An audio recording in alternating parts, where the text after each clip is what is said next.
Hey everybody, welcome back. Today is December 18th. It is like 20 something degrees out here. What a day to be outside. So I am going to do a bisque firing. I have some upcoming projects. As you've been brought back a little bit earlier, I had done a bunch of the magnets as party favors for the wedding of a friend of mine that's coming up. And also I've been making some mugs for some of the brothers and sisters in my congregation. And so I'll just show you real briefly some of the things I'm doing. I've already started to load the kiln here. So you'll see some bigger pots in here, and these bigger pots are actually made out of terracotta. Sorry for the shaking. But yeah, these are all terracotta. I've had them for a while, and so since I'm doing a bisque firing anyway, I want to make good use of the kiln and the gas. So I'm going to go ahead and fire these flower pots and stuff. And then I have these mugs. This is one for the brothers in the congregation. See, it's kind of more of a stein. And then that says pioneering the best life ever. So that's for the full-time preachers in our congregation. So I'm going to go ahead and bisque fire these because, again, I want to be able to rub some underglaze into the lettering to darken it before I do the glaze firing. So again, anytime I want to do highlighting like that of impressions, you can't really do it once fired. You have to have bisque wear. So I'm going to go ahead and load these up. Sorry, I don't know if my camera works good. I'm doing this with my phone. Again, nice thing about bisque wear too, though, is you can really pack the kiln. Pieces that aren't glazed can touch each other because they're not going to stick. Here's another. I'll show you this mug. This one came out really nice, actually. Hopefully I don't break it. I just really like the shape of that one. Been experimenting with different shapes.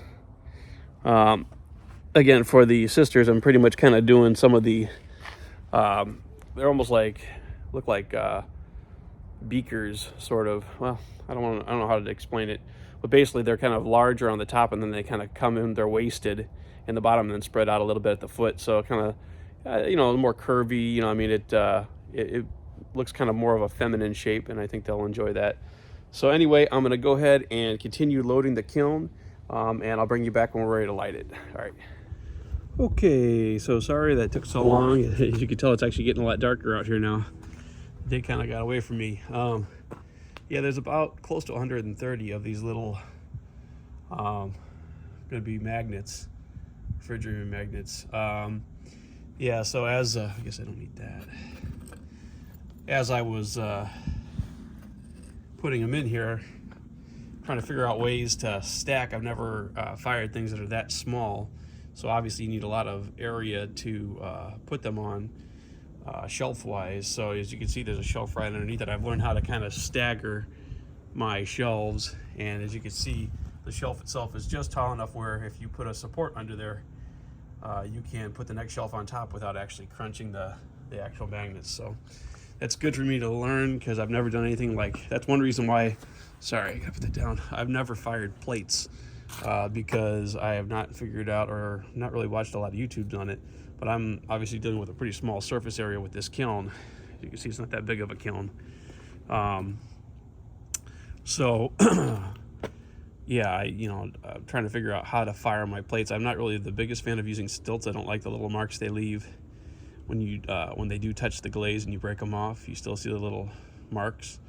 So I'm trying to figure out ways to fire my plates in a manner maybe such as this, where I can get quite a few plates in my kiln. So that's something maybe for the future. I haven't really made very many plates because of that, but maybe I will. So anyway, I'm about to light these torches. I'm going to go ahead and do my leak test on my tanks, and then I'm going to go ahead and get her lit. So I'll bring you back in at different points. Okay, so the kiln is now alight, and it's about 4:30 in the afternoon. So hopefully I'll get this done before midnight. You'll see all that snow dissipate, but yeah, the kiln's loaded, and we're going. It's about 65, 70 degrees in the kiln right now. Just trying to warm everything up slowly. We'll candle it for at least an hour before I start warming things up a little more aggressively. All right, we'll bring you back in. Okay, welcome back, everybody. It's the next morning. The firing went very well. We reached a temperature of about 1900 and maybe 30 degrees, and did it in probably, I'd say, about 5.5 hours. I am a little concerned that maybe I'm starting to do some of these firings maybe a little fast because it's so cold out here. And I've been noticing some cracking in the bottom of my kiln where I had made some repairs. And I am concerned that possibly I am heating up my kiln too fast. I don't want to cause problems with the bricks cracking by thermal shocking. But we'll see. I mean, that's just something that I've been kind of keeping in my back of my mind to observe. But anyway, so as you can see here, let's see if I can bring you in a little so that you can get a nice view. Sorry, I don't have a really good kiln support, so I use a 2x4. Maybe that'll be pretty good. I'll try to maybe move things around as I need to. So yeah, things are still slightly warm to the touch, but pretty cool. It was under maybe around 110 degrees, so it's pretty nice. But anyway, as you can see, all of these turned out very nice. So now I'll be doing some underglaze into the lettering, rubbing that, wiping it off, doing some wax resist, and then doing some dipping of different glazes to give it some color along the rims. And then once they're done with that firing, which I'll be doing hopefully later this week, because as you see, December 30th, today is the, I think, 19th. I'm running out of time to get this firing done on these. Then I just got to glue some magnets on the back. So maybe I've ordered like 1/2-inch magnets, just around 1/2-inch magnets. They're pretty strong, so I'm hoping, we'll see how they do, but hopefully maybe one right in the center will be sufficient. Anyway, let me, I got some wear boards out here. I'll start stacking these. Pretty happy though. They look like they all came out really well. Makes me happy. Boy, when they're greenware and you're just scared they're gonna fall apart every time you bump something. Actually, I'm not sure where it's at. Actually, it was this one. I chipped that one accidentally when I put it in. It fell out of my hands and it chipped. But being that it was still greenware, I kind of wetted the clay and just kind of smoothed off the chip, and it came out okay. Once that's glazed, I don't think you'll notice it much at all. It's like it was so minor, it was still savable.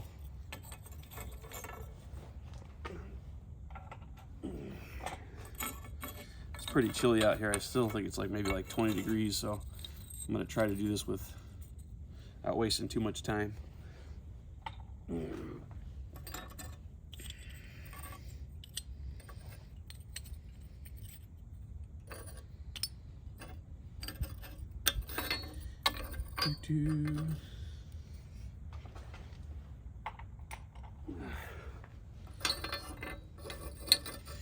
Yeah, but the firing went well. It was, like I said, it was so cold. I left my kiln outside, and the actual lid of my kiln was frozen down. And obviously, when you do a kiln like this, with this, I have the cutout in the. I don't know if you can see it, the cutout in the roof here. Obviously you have a thin section of brick back here that's somewhat fragile, and I was really afraid that that could crack if it was frozen down, so I took my weed burner torches and I spent quite a little while going around the edges of the kiln with the torch, heating it up, trying to melt the ice so that I could open, and eventually it finally gave. You can't be in a hurry when I shouldn't have left the kiln out from the last firing. But you can't be in a hurry. You know, you do damage and you're gonna really set yourself back a ways.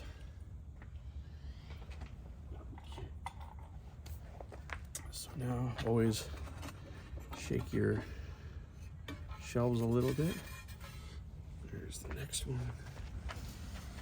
Yeah, this stacking of the shelves seemed to work really well. Make sure that you're all still in the picture here. This seemed to work very well. Very happy with that. Yeah. Looks like these all came out pretty nice.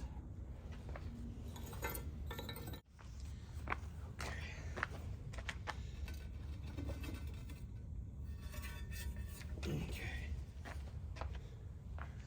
Make sure we're still in the picture.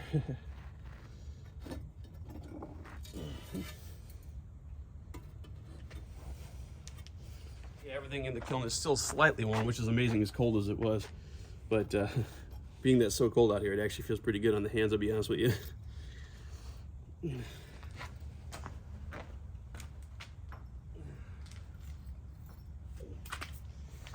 Yeah, bisquing is sometimes a little bit anticlimactic, only because, you know, nothing has its final finish on it. But and again, I've been a big fan of once firing, but like I said, certain effects that I want to do,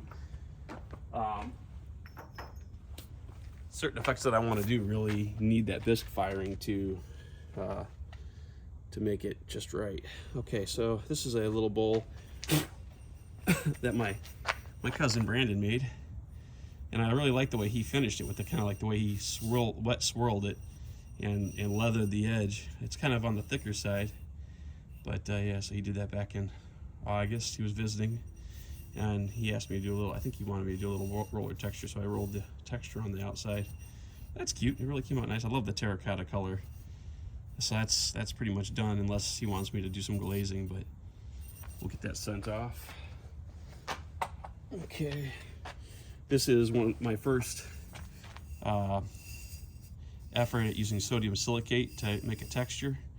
So now I can rub some underglaze into that. I'll then glaze here, probably glaze around the foot ring, and then leave this maybe with just wood ash, or we'll see. But I really love the way that sodium silicate makes that crackle finish. That's really cool. You basically throw a cylinder, and then you brush on the sodium silicate. Then you use a blow dryer or a heat gun or something like that. Go around with the as the wheel's spinning, and you dry out the sodium silicate. And then once you're done with that, then from the inside you start to push out, and that's what makes that really beautiful crackle effect like that. I like it. But again, you have to bisque fire if you're gonna make do that highlighting. Okay, so these are again some of the mugs. They look like they came out. There's a little bit of cracking there, but it's not bad, to be honest with you. Yeah, just some slight cracking, but again, the glaze is going to cover a lot of those issues, just very slightly. Structurally, it's still very sound, so that looks good.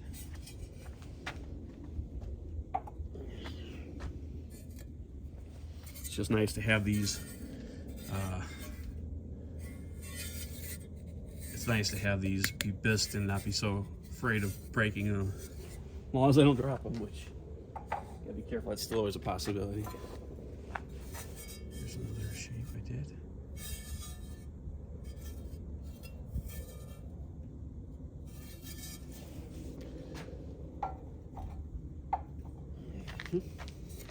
You'll see there's a lot of similarities in some of the shapes. These again are for like the sisters in the congregation, kind of the waisted, narrow, and then kind of gets bigger. I figured they would like that shape better. I got a little crazy with that button there. It was a little off. That's all right.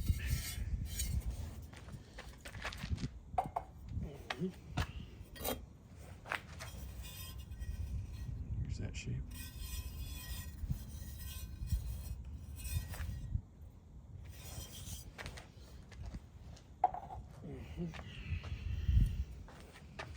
If there's any of these particular shapes you like, timestamp it and tell me about it. Maybe I'll make some more. And let me know too. I don't really sell. I usually give my stuff away kind of as gifts. Don't really sell it, but if any of you are interested in purchasing cups, ordering it, I don't know how crazy I want to get. I don't have a ton of spare time. Well, that had a little bit of a crack there, but it's not too bad. Again, these are handmade, so they're gonna have it cracked here pretty good. But again, depending, the glaze might cover a lot of that. And these, again, they're not gonna be perfect. I am an amateur. A lot of these, I had to do some real bad repair, or real big time repair, because I don't think I've still figured out the right hardness or dryness of this clay, of the actual cup that I sell, or that I put on there. Sometimes when I was putting the badges on, they might not be the right. You want to, how how do I want to explain this? There is an optimal hardness of both the badge and the body. Same thing with the handles. You know, there's an optimal hardness that will really lend itself to the two things drawing properly together without a lot of cracking and warping. On one of these, it might even be this one, the badge actually had fallen completely off as it dried. The badge kind of flattened out, pulled away. One, it actually pulled away so much that it actually broke the inside of the cup, and I had to repair the inside of the cup as well as the outside. So some of these repairs might have little cracks in it like this, but as you can see, that is cosmetic. And again, the glaze itself may fill those in, but as you see the inside, there is no cracking through, and that's the big thing, is it gonna hold your beverage? So not a big deal. But anyway, getting back to, if you'd like to buy some of my pottery, please, you can email me at Joesefczyk, which is my name, Joe, Joesefczyk @gmail.com. I also believe, it's been a while since I've looked at it. I haven't used my pottery email. I think it was wonkypottery @gmail.com, or it was wonkypottery@joseph@gmail.com. I'll have to look. I'll maybe put that, either link it in the description, or I'll add it in this video or something like that, or in a future video. I'll tell you that you could email me if you're interested. I would consider taking some orders for some pottery. I've not had a lot of time to think about doing it as a business. I don't know if that is something I would want to do. I have plenty of other kind of responsibilities that take up a lot of my time, but at the same time, I do enjoy making it. If people would like my pots, I would not be opposed to selling some. So there you go. There's that one. Again, that's more for the sisters in the congregation. Here's kind of a bigger tankard, probably for one of the brothers. Okay.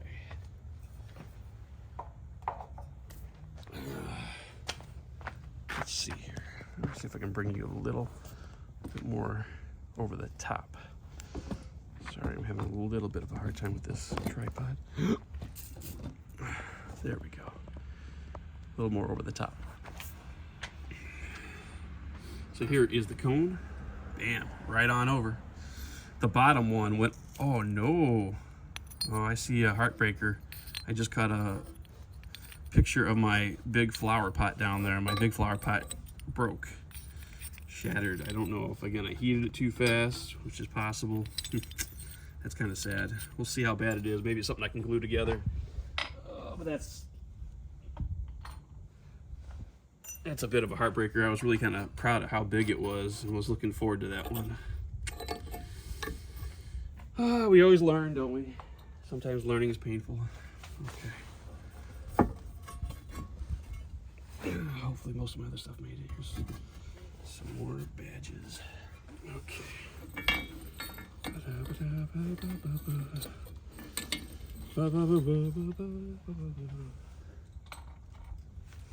I'm running out of room on my wear boards. I only brought 2 wear boards out here, but maybe what I'll do is I'll just bring the rest of it out, kind of show you quickly what's in there, and I'll end the video and I'll go get some more wear boards. But the big thing was getting these magnets done, and it looks like they are all looking really good. So that's sure the most important. Wow, that pot really, that flower pot really took a hit. Wow.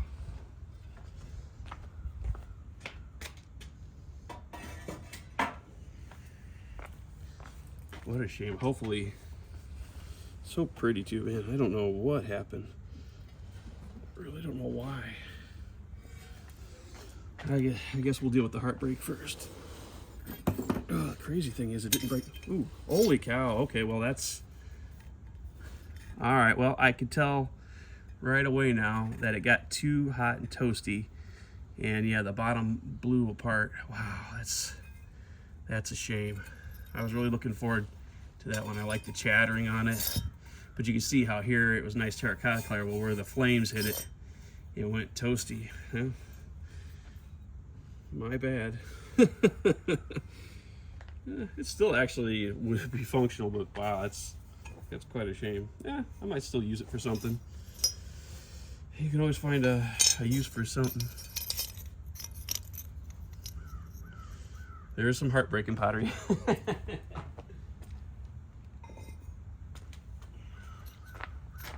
Looks like most of my other stuff made it. That's amazing. This other one got pretty toasty too. Wow.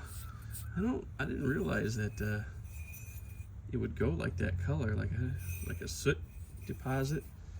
It's still kind of cool, but this was going to be like a wall hanger. I flattened it on one side, and then now it's made to hang by these straps, and then you fill it with, you know, the dirt, and then let the plant hang. You know, this would be for like outside. You can grow stuff in a pot. One of my first attempts at something like that, which is all right.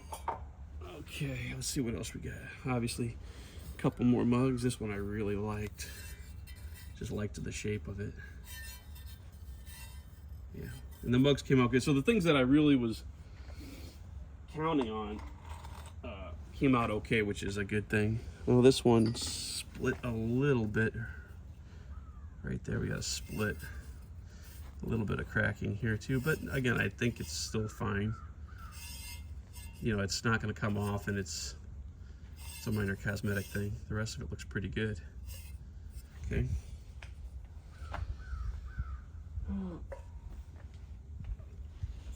Here's another. Yeah, that's the nice thing about Bisqueware. It can touch. No big deal. You see, we got a little toasty on that side too. The difference of the color of the terracotta, but that looks good. That one came out nice.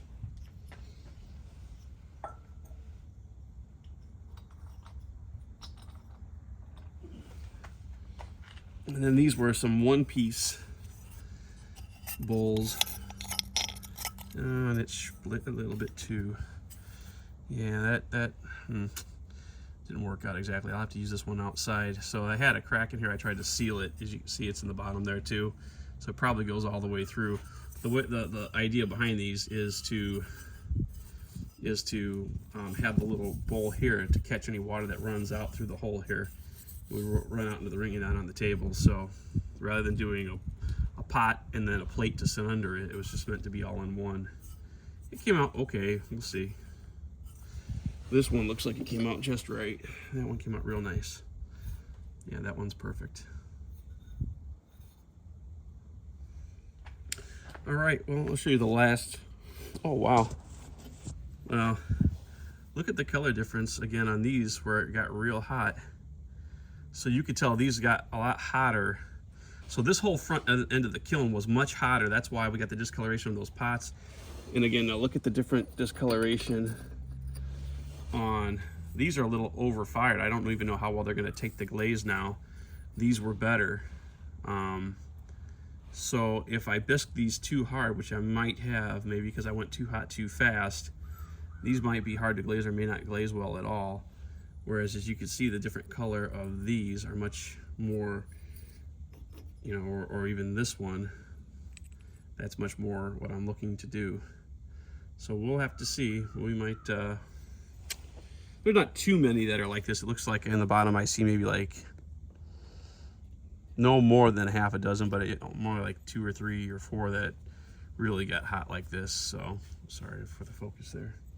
Anyway, so that's pretty much it. I'll clean the rest of this out and take it all inside. But I appreciate you joining me. Till I see you next. Oh, if you enjoyed the video, please like, subscribe, share it with others. Let me know again if you'd like to buy any of my pots. I would be willing to make stuff. And we could talk about price and all that through correspondence. I haven't had anything like particularly set up. I'm thinking more along the lines of like my cups like that might be between $30, $35. And then obviously shipping and handling. But anyway, let me know if you'd like that, or some of my oil lamps, or things that you've seen me make in the past that you'd like. let me know. Until I see you next time, don't be afraid to get your hands dirty. Take care.